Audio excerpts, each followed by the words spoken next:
Well, I'd like to introduce you to Isaac. When Isaac was 24 months old, he was saying just 2 words. He rarely responded to his name or verbal directions. He did not interact with other children. He made very little eye contact, and dumping materials onto the floor was his primary method of exploring toys. And Isaac also loved to run, and he was fast. And if you weren't careful, he would run right out of any room. Now, I had an opportunity to meet Isaac at his childcare program. His childcare provider had actually approached his family because she had some concerns about his development, and she also had a desire to get some strategies to support him in the classroom, and quite frankly, she really wanted to literally keep him in the room itself. The family, with some hesitation, agreed to have me take a look. And when I reflect on that, that took real courage. Our mascot at Kindering happens to be a lion named Courage, and it took real courage, in my opinion, for Isaac's family to agree to have someone that they don't know come and take a look at their child. Because no family ever wants to hear that there's something wrong with their child, and Isaac's family was very hopeful that all the questions being raised about his behavior and his development were unfounded, because after all, he was just 24 months old.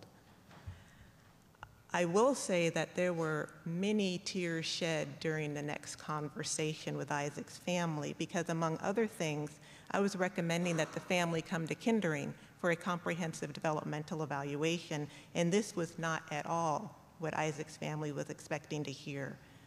They did agree that some classroom strategies would be helpful, but they were not ready to do anything further. They did speak with their pediatrician, and they allowed me to speak to the pediatrician as well. And I feel that that took a lot of courage. Now, the pediatrician initially did not agree that any type of evaluation was necessary. However, the pediatrician was very open to listening, and by the end of our conversation, she was convinced. And when Isaac was still 24 months old, his family moved forward with the developmental evaluation. Now that took real courage.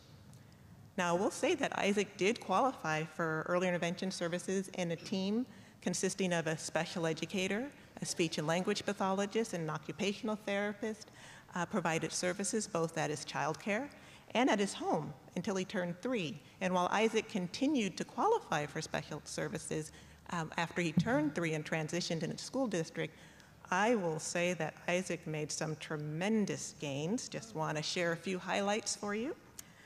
Isaac was handing toys to his friends, and he was also taking a few from his friends as well. When Isaac was told walking feet, he slowed down. He was no longer leaving the classroom, which was of tremendous relief to the teacher. And most important to his parents, Isaac was calling his parents by name, Mommy and Daddy.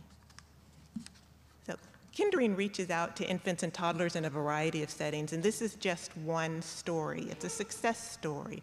But imagine for a minute how easily Isaac could have been missed.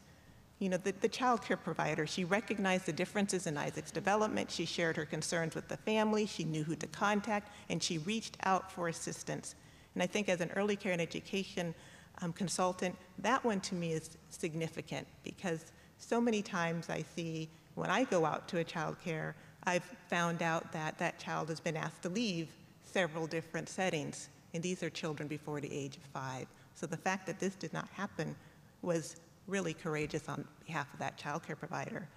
There was also specialized support that was able to be provided on site. The pediatrician, although not initially concerned, took extra time to listen to the concerns that were being raised and helped with the referral process. And then that family, when they were ready, took that difficult next step. So early identification of young children is so important. We know the brain research. Now a few additional statistics. I'd be remiss if I didn't share a few numbers. There were 3,419 children who received early intervention services in King County between July 2013 and June 2014. At Kindering, we found that 46% of children who received early intervention services no longer qualified for special education services at age 3. And one local school district has calculated that for each child who does not qualify, they save an average of $51,399 over the education career of that child.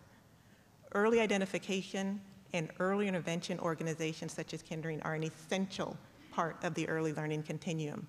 Isaac's family had the courage to take those first steps. Let us continue working together to build a strong early learning community in King County that supports the individual and diverse needs of children and families. Thank you.